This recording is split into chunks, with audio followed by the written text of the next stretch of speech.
Viral Sapina পার্কে এসে যে আমরা এত বড় একটা মারা খাবো সেটা আমরা চিন্তাও করতে পারিনি। আমরা রাজশাহীর লোকাল ছেলে পেলে হয়ে যদি আমরা মারা খাই তাহলে কি মানা যায় বিষয়টা? সত্যি কথা বলতে আমরা ঝাড়ের বাস নিজেরা টেনে ঢুকিয়ে নিয়েছি, মানে টিকটকার বান্ধে এসেছি এখানে। তারপরে বন্ধু আমার পার্কে আসার পরে টুং টুং তারাও শুরু করে দিয়েছে।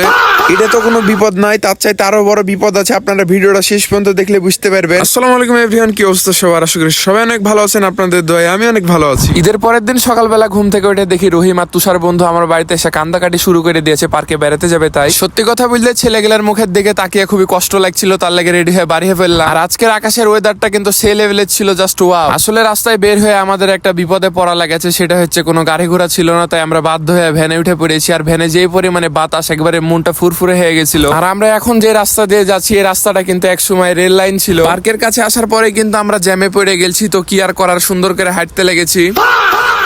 আরে ভাইয়া এ তো টেলার হে, পিকচার আভি বাকি হে। দুঃখের কথা কি আর বলবো আপনাদের, আমার অনেক ইচ্ছে ছিল যে বক্স বাজিয়ে বেড়াবো ঈদের দিন, কিন্তু পারিনি। মানুষের ঠেলা ঠেলি গুতাগুতি খেয়ে আমরা পার্কের গেটের সামনে চলে এসেছি। তারপরে টিকিট কাউন্টারের অবস্থাটা আপনারা দেখেন তাহলে বুঝতে পারবেন। অবস্থাটা আপনাদের দেখায়, মানে এই জায়গা থেকে টিকিট লাও মানে হচ্ছে বিশ্বযুদ্ধ জয় করে আসার সময়। মানে দেখেন খালি ক্রাউড দেখেন, মানুষজন মানে খালি গিয়ে স্যান্ডেল সুন্দর মানে মাথার উপরে তুলে নিয়েছে। বন্ধু অনুভূতি তোমার বলো? বাংলাদেশের অর্ধেক জনসংখ্যা এখানে আছে।